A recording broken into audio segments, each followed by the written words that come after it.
So is Shelby Oaks behind the scenes scarier than the movie itself? From reshoots to COVID to Neon and Mike Flanagan coming on board.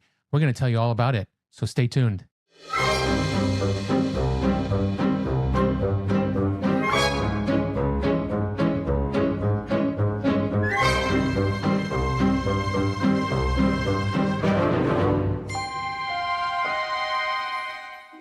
All right, and welcome to the Horror Comedy Hangout podcast. My name's Chris, the independent filmmaker. I'm Jess, the non-independent filmmaker. That's right, and we have another movie review for you tonight. We're reviewing Shelby Oaks. Shelby Oaks, that's right. Yay for Shelby Oaks. Which hits theaters when? We're not going to tell you right now. Oh, fine. No? Should we say no? No, that's okay. Keep it moving then. Okay, keep it moving. Yeah, so we're going to be reviewing Shelby Oaks, and it's not out yet. No, so that's very it's exciting. Coming out very soon. This is a little bit of history trivia for the Horror Comedy Hangout podcast. Because I don't think we've done... We're doing trivia now? We're doing trivia night. Great. Love that. Okay, good. So glad I got that in the monthly memo. Yeah, that's right. You get the memos when just make them up. When we go on air. So thanks. We haven't had a movie that we reviewed before it's been out, I don't think. No. Oh, yeah. Yeah. Have we? No, I don't think we have. Because I was thinking the trailer for Good Boy, but I'm like, wait, that was just the trailer. It was just the trailer, which so everybody this is gets. our first one before it's hit the theaters. Yeah, which is super exciting. So welcome to our milestone of getting into it wasn't a private screening. It was just a screening through Bloody Disgusting. So thank y'all. Yeah. So thank you for them to put it out there. I belong to their email thing, and they just said, "Hey, you want to show up?" And we're like, "Yes, yes, we do. We will be there." And a lot of people showed up. It was full theater. Yeah, there wasn't a which was super cool to go experience because it's cool. I mean, a lot of times you go to these theaters and there's like not a lot of people in there. You know, you get a few people, especially these smaller indie films. You don't get a lot of people in there at a time. So to have every seat packed theater, it was super fun because you get those gasps and those like, no, don't go there kind of things in the crowd. So it's super fun. So we enjoyed it. The experience. We will tell you in a bit if we enjoyed the film or not. She wants to make these podcasts very short. We enjoyed it. Good night. Have a good night. See you later. Have fun. Yeah, that's right. No. So thank you for joining us tonight. If you do like our podcast, please like and subscribe. Hit that like button and hit the comment and the button and the subscribe in the comment. I don't know if it's a comment button or just a comment box. Okay. Yeah. Well, comment in the box. Maybe that's why we're not getting a lot of comments because they're trying to hit a comment button. Because I've been saying button the whole time. That's right. Sorry, guys out there. You know, it's a comic box. So look below. Box. And fill out that comic box for us because we'll respond, right? Yeah, we respond. We love it. Yeah. So let's not waste any more time. We'll get right into it. Get this moving. Yeah. So you want to know what it's about? I already know what it's about, but we're going to tell them what it's about. All right. We'll tell everybody else because you haven't seen it yet. So this movie follows around Mia Brennan. She's a woman obsessively searching for her missing sister, Riley, who vanished years early while investigating the paranormal as part of a ghost hunting group called the Paranormal Paranoids. The whole group went missing, and they were all eventually found dead. But 10 years later, Riley is still missing. So her sister, Mia, digs deeper into Riley's disappearance. She comes up with an unsettling found footage tape in a very brutal way. Oh, yeah. We won't give that away, though. No. It's too good. Yeah, it's too good. So with conspiracy theories and terrifying evidence that her sister may have uncovered something very real and very dangerous. So the story unfolds partly as a faux documentary style with found footage, and it blends that traditional horror narrative with mystery and that family drama of her sister looking for her younger sister. So it starts out with that mockumentary style and with her sister and a cop that are investigating Riley's disappearance. And that's where that found footage comes in. We get a lot of found footage in the beginning of the Paranormal Paranoids searching this abandoned place where they were last seen. Yeah. And then the cop that comes along to investigate. But obviously at this point, you know, the trail has gone cold. Yeah, very cold. Very cold. At that point, but Mia hasn't given up on that, right? She's still searching. Still has held out hope. Yeah, very, very much so. So that's what it's about. Yeah. In a nutshell. In the nutshell. Shell. That's right. All right. So let's talk about who's in it real quickly. Just the highlights of the people. So we got the main character, Mia. She's played by, she is Camille Sullivan, and she plays Mia. She was in a movie which I just watched again recently. She's been in a lot of stuff, but this film was called Hunter x Hunter. Oh. And never heard of it. No, it's actually very good. I think it has a Devon Sawa in it too. Oh, okay. Yeah. It's very good. And the reason I bring that up is because the director, which we'll talk about in a minute, he saw her in this and was like, I have to have her in mind. He didn't even audition her for it. He's like, if you want the part, it's your part. That's awesome. So you just saw her in Hunter x Hunter and was like, you're the girl to play. You're the woman that needs to play Mia. Oh, yep, that's pretty awesome for her. It was. Yeah. And she went along with it. Yeah. So good for her. I know. Then there's Sarah Dern. She plays Riley Brennan, the sister. Who is our missing sister. Or is our missing sister. Yes, absolutely. Then we have Michael Beach, which I'm sure a lot of people have heard of. He's been in a million things.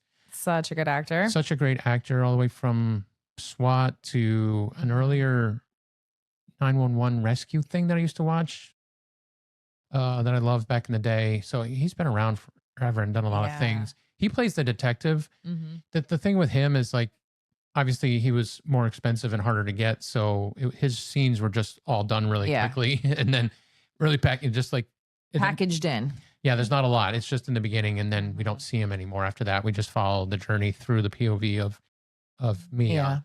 Yep. And then we have Robin Bartlett. She plays Norma. And which I love her. Yeah. Her performance. Yeah, I know we're getting into the good part, the good stuff part, but her performance was amazing. Oh my gosh. She was funny. She was scary. She was creepy. She kind of also provided like a slight comic relief to the film. And we don't want to give it away because it's something that was so unexpected, I think, for like everybody in the theater. That it was just like that slight bit of comic relief I think everybody needed. And it was perfectly timed out. It was. So definitely... She comes in later in the film, so you got to wait for her to get to her. But she's a great quirky little character, And then really the star kind of this. He's not the star because he's behind the scenes, but he's the star of it because it is his film. This is a Chris Stuckmann film, and if you ever watched a movie review, probably in the last 20 years on YouTube, you've probably run across this guy. He has been doing YouTube since the beginning of time with YouTube. He has over 2 million followers on his YouTube channel. And he always wanted to be a filmmaker since he was a younger guy or kid. And so this is his film. He wrote it. Well, the story was his wife and Chris came up with the story. Chris wrote the screenplay. So, gotcha. Yeah. Well, that's cool. So good for him. This is his first film, right? This is his first feature. Okay. I think I've heard some things that he's had some shorts that he's done in the past, which I'm sure he has. If he's been doing it since a kid, he's probably had a camera in his hand for eons, and he's probably been doing it for a while. But first feature, which is well, that's awesome. Which is like the indoctrination into the world of film. So everybody, like filmmakers, like we want to get our first feature under our belt. Yeah, kind of you want to get it out there. Yeah. Yeah. And then one other person, huge person. Actually, we got a couple things we want to talk about that come along with having to do with this film. Huge. Well, Mike Flanagan, he came on as a producer later in the project. And we'll talk about where he comes in the story, because if every horror person out there knows that he is like he's got so many amazing projects out there, like Haunting of Hill House and all that kind of stuff. I can't think about a couple others, but there's just so many, and he's just such a prolific person in the horror industry. So it was nice to have him come along, be a part of this, and then our little connection to this film, which we're super excited for them because this is a big thing for this production company, and we're super happy and super proud of Paper Street Pictures. Yay. Yeah, Aaron and Cameron and Alex. I won't say your last name, Alex. No, because you'll probably screw it up again. Those guys and their team this is they're one of the production companies that were earlier in this, getting this process with Chris to bring this to fruition. And we have an interview that we did with Cameron and Alex. So you can check that out as well. And we also reviewed one of their other projects, Revival, which is on Sci-Fi and Peacock. So we're super happy and super proud of Paper Street Pictures for being able to get this through the gate and all the way onto the screen. So congratulations to you guys out there. We're super happy and super proud of you. And keep it going. Yes. Keep it going. All right. So let's get into what worked in this film. Yes. Yeah. What did you like in this film? Anything? Oh, yeah, there's a few things, of course. So as probably most of you that watch us know, for anybody who's new, I am very big into real life murder mysteries, true crime, typical girl, I guess. We're always into true crime. But I kind of like the fact that this was a very similar pattern of a true crime for me. So that's what worked for me. I liked that. It was, it was funny that you mentioned that, because when I was watching it, because for all you found footage fans, horror fans out there, you're going to really like that, because Chris really worked in that found footage. It's because it starts out found footage mockumentary kind of style, and then goes right into, even the aspect ratio is 4:3, and then it goes into the 16:9, whatever, not 16:9, but whatever the aspect ratio is for the theater. So it goes the wider for the theater. Yeah. At a certain point in there. So you get kind of the found footage, and you get the normal way you'd watch a movie as well. So I mean, it was funny because I was thinking of you, because you're watching your true crime stuff, and a lot of true crime stuff, like especially older stuff, it's all the old footage that they're showing. Yeah, that's all they got. It's all they got. Yeah. So it was like, it's very that. So if you are true crime as well, because she is trying to solve a crime that the cops haven't been able to solve for years. That haven't been able to solve. So you get a lot of that back old style footage, which he did shoot on an old camera.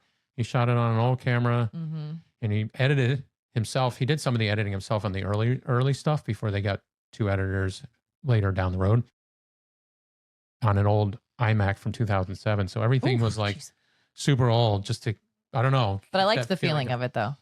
Yes. Because because it took place, 10, 12 years ago in the film. And then it was like bringing you back up to now the 10, 12 years later of what's going on. So I like that it had that feel to it. Yeah, I appreciated that. I definitely appreciated most of the acting. Yeah. Yeah.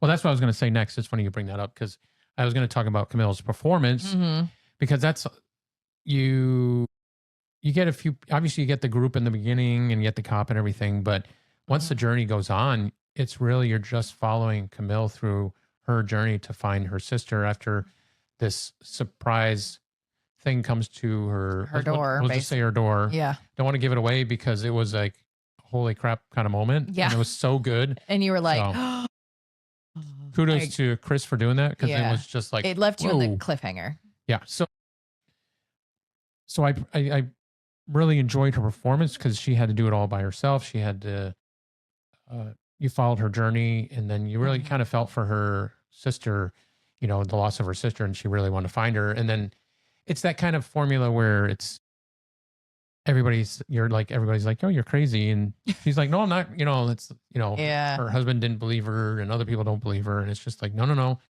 I believe that she is still here, and I'm going to find her kind of thing. So it was a really great performance by her. I give her a lot of kudos for having to do that. Because I think did I mention that early that night? Especially because you're thinking about, you follow her journey for the whole thing, so it's mostly on her. So she's having to go back every night and get back into that character and that performance. It'd be draining to do that over and over again. Yeah, and I think the other thing I really appreciated too is some of the old, one of the old buildings they visited in the movie, like you're shot at. I really appreciate. Yeah, the prison. Yeah, I was going to mention that too. Really great locations. Yeah, locations. That's the word. That's the word.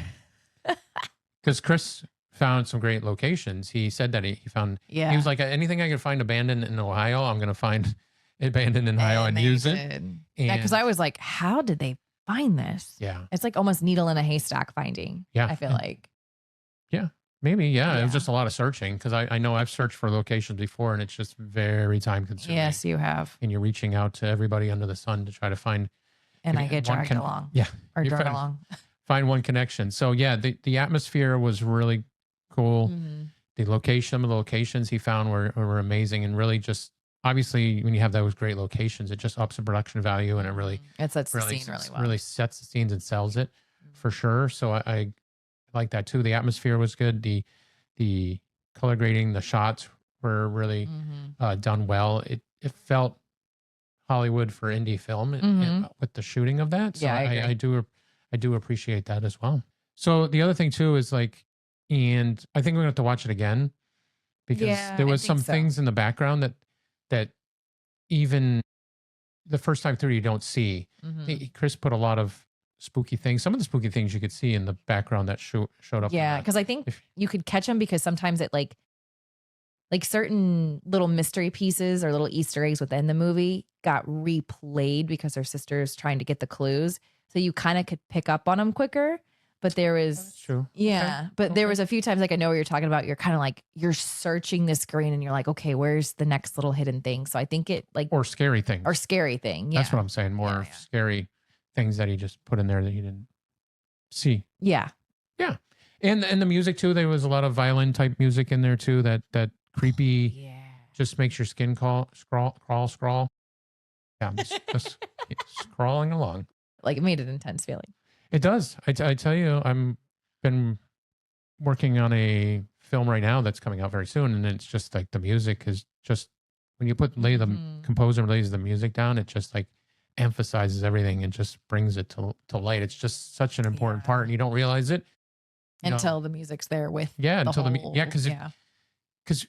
when you go to a theater, you're watching the movie, and you don't have it deconstructed, but from this side when you're watching it. You get the edit down and music and then sound effects and then you keep layering more and more on. But you don't think about it when you go to a theater because everything's together. Yeah, it's all like laid down. If you had it deconstructed, it would be like, oh, maybe not as... Okay, that's it. Yeah. Womp womp. All right. So what didn't work? What didn't work for me? Dun, dun, dun. Or do you want me to talk about it? You want me to go first? You can go first this time.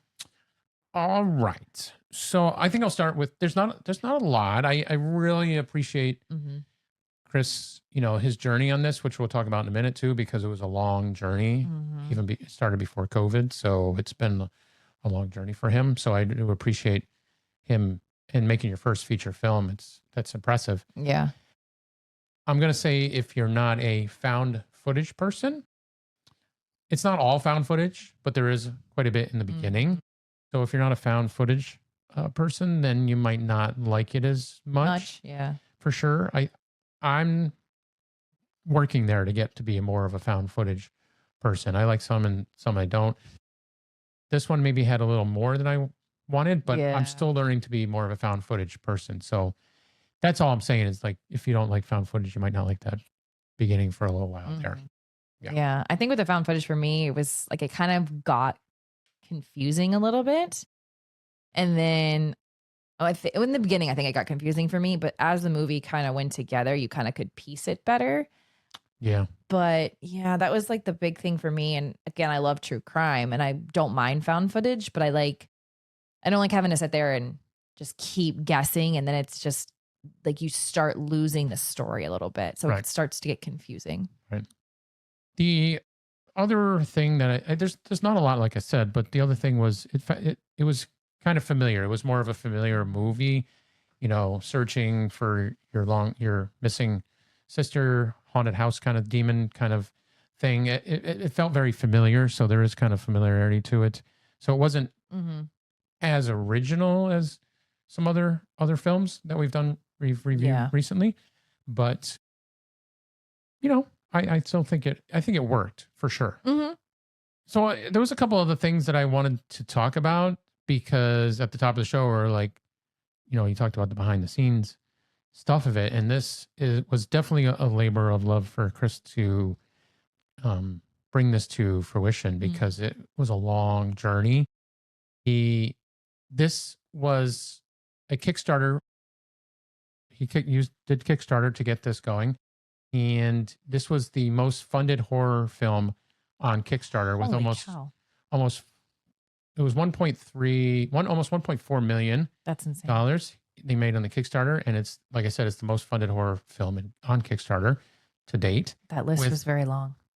Yes, because they do the list at the end of the Yeah. end of the movie with almost 15,000 supporters. So that was amazing. So that's how it kind of started. He started small. He said in an interview that he started small. It was just the Riley and a couple other people with that old camera in the woods. And he's like, "Yeah, come in the woods and let's run around and shoot a film. Let's shoot a film." And he had thanked her for sticking with him until this point because it was just a long journey. How this really got going, and it's going to go into my next thing, my interesting fact of just how we should interact with people, is he did a movie review of Oculus, Mike Flanagan's movie, way like 2000, early mid 2000s. Mike Flanagan, before he became really big in horror, he wrote to him on it was Twitter back then, and said, "Thank you for the movie review." Oh, that was nice. Yeah. So they started chatting about anything, about nerding out about movies and that kind of thing. Somewhere down the line, it became like, "Hey, you have what, Chris had mentioned writing scripts and stuff and being a filmmaker." And Mike was like, "Hey, I'd like to read it. You want to send it over?" So he sent him over, and Mike started, just giving him advice, not so much on the screenwriting stuff, but on Hollywood and how Hollywood works and everything like that. And then he showed him this one after, I think he had already shot some of it, and then he showed him the script, and Mike said, "Hey, I want to be a part of this." Oh my gosh, that's so amazing. Now you have Mike Flanagan involved in this, and then Neon comes along, and Neon's been huge. They had an Aurora, which won the Academy Award, and all that stuff. And Neon's like, "Hey, we like the film, but we want to go back and shoot." Yeah, there's some, we like the script. The script's not matching completely what you shot. And Chris is like, "Well, that's because I don't have the money." And they're like, "Well, what if you do have the money?" So they gave him it's estimated another million. Was it 3 million? Yeah, another million to shoot 3 more days and shoot those bloody scenes and horror scenes and violent scenes. Yeah, beef up the horror. To beef all that up. And he was like, "Okay, I'll do that." Now you have Neon on board. You have Neon distribution on board. So they're like going to be like, "Hey, this movie is out there." It's not networking. That's why this is what I wanted to talk about. It's not networking. It is, I'm calling it friendworking now. Is because friendworking, because Mike just said, "Hey, I like your movie review of my movie. Thank you for that." And then they just started talking. So that's all it was, is just becoming friends over something that you like, and then not expecting anything from it. And then look what happened all these years later. He really helped him more than anything on that. So it's just, you go out there and make friends with these people and nerd out about movies and horror movies. And just don't expect anything. And don't expect anything. If you can help them out, help them out. If they can help you out, they can help you out. But it's more about just being friends and talking about things and that you really enjoy. And nerding out. Nerding out. That's what he said. That's what Chris actually said. He's like, "Yeah, me and Mike were nerding out about movies for a long time before they even started talking about scripts and stuff like that." And look what they've created. Yeah. And then the other interesting fact about this that I wanted to bring up is this film is a very personal experience for him because of the religion that he's in. His sister was shunned. They call it shunning. He hadn't seen his sister in 27 years. Holy cow. So this was like the story, because that's Mia searching for Riley. They are Mormon? I think, is it Mormon that does shunning? Oh, I don't know. I have to look it up. I forget. But that was the whole thing, is it was kind of a very personal. This is how he told his story of him searching for his sister and being able to reconnect with his sister. That's crazy. 27 years later. Wow. For him. All right. Well, that makes a little more sense now about the movie. Oh. Yeah. That why it was done the way it was done. Now it makes sense more. Okay. Yeah.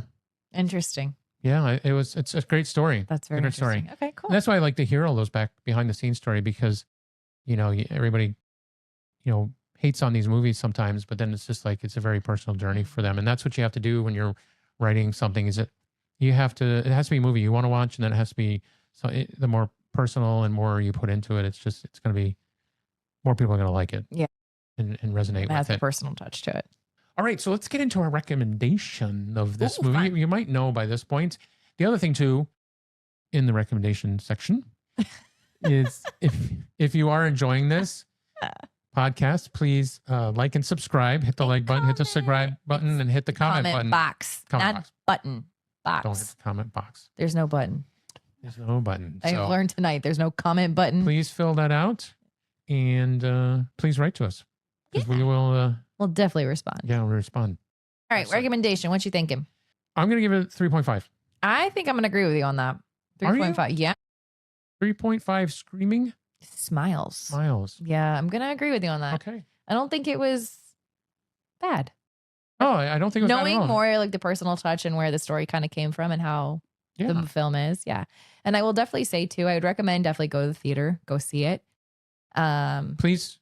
Yeah, please go support. Please support indie filmmaking because it's a labor of love. Yeah. Because like I said, this was before COVID. He started this thing, and it's just by pure luck too, by pure luck, and then by pure you make your own luck. So he certainly made his own luck by becoming a huge YouTuber and creator. That definitely helped. So, but he worked so long to get to that status. So. Which is incredible. He got it. Yeah, right. It doesn't happen overnight, whether you're a YouTube creator or a filmmaker. So or podcasters like us. Or a podcaster, yeah. So go support indie. Go see it. Yeah. And speaking of go see it, when does it come out? October 24th. Yeah. I was like, wait, when does it come out? I know it's this month. Yeah. Yes, so that's next week. Yeah, it was originally supposed to come out early October. So order have already been out now, but a slot opened up. Another movie was moved around, and a slot opened up for start on October 24th. Yeah. So they were able to slide in there, which is closer to Halloween, and they were happy about that. Get it closer to Halloween, get everybody excited about Halloween and going to see horror movies and go see it. So yeah, definitely add this to your list to go see. Yeah, we recommend it. Please go see it. You'll enjoy it. And please go see it in the theater. Please support indie horror and indie film and support Chris. Yeah. Yeah. And Paper Street Pictures. And Paper Street. Yes. All you Paper Street fans out there. and see our other reviews from Paper Street from us. Check them out. So until next time. Yes. We will see you next time. See ya.